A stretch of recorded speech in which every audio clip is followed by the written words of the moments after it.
Кто мешает нам сегодня говорить на абхазском языке? Почему родители, носители абхазских фамилий, отдают своих детей в школы, где обучение ведется только на русском языке? Почему получается так, что в некоторых школах перебор учеников, а в других не хватает детей?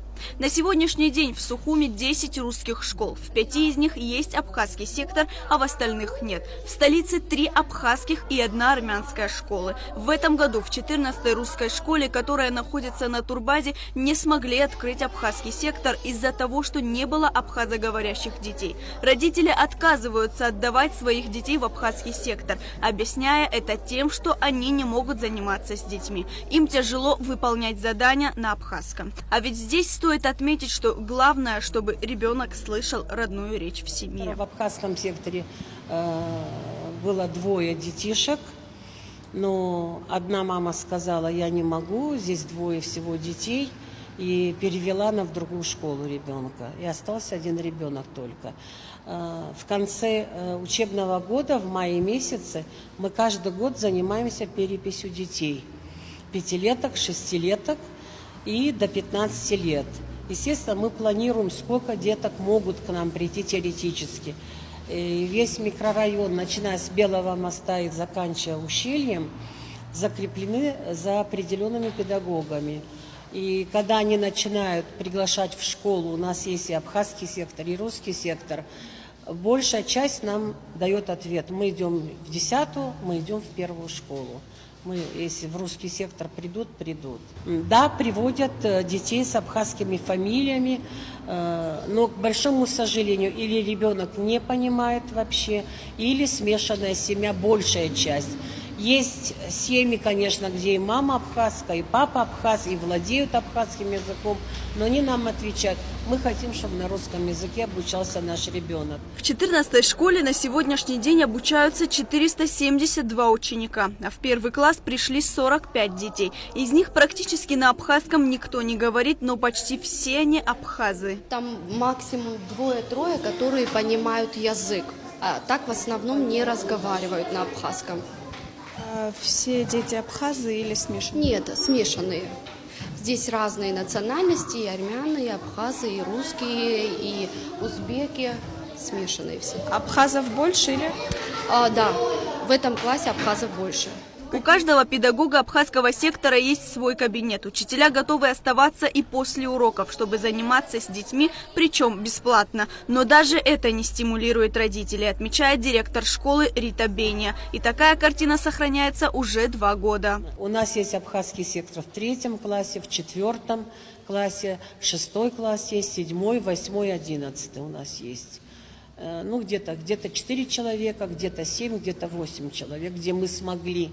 Или родители привели, наверное, убедили в те годы, наверное, это.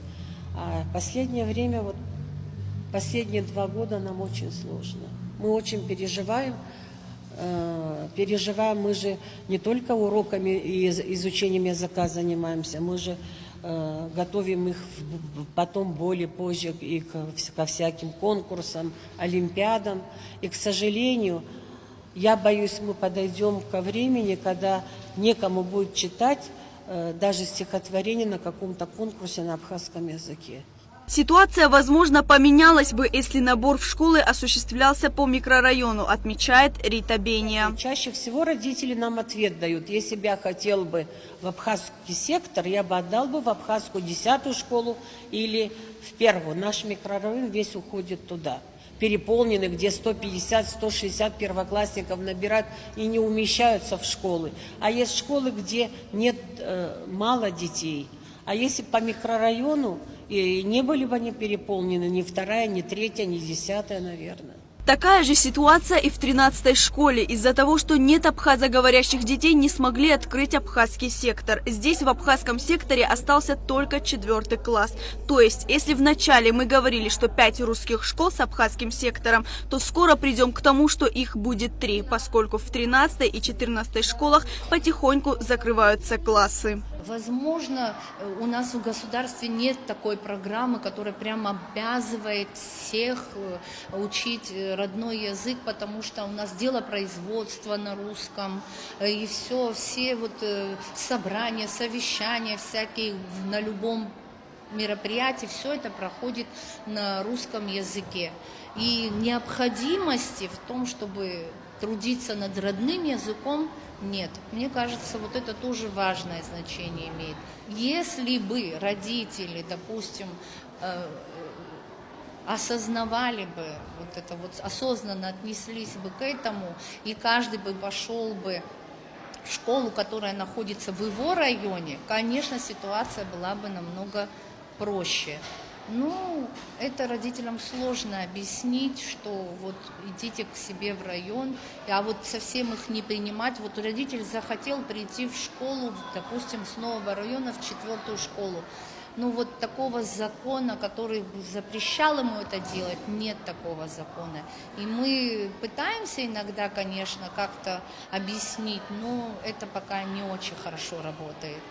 Никто не может по-настоящему считаться патриотом своей нации, если не знает или не стремится знать родной язык. А дети – это будущее страны. Лаура Капш, Алексей Гухава, Абхазское телевидение.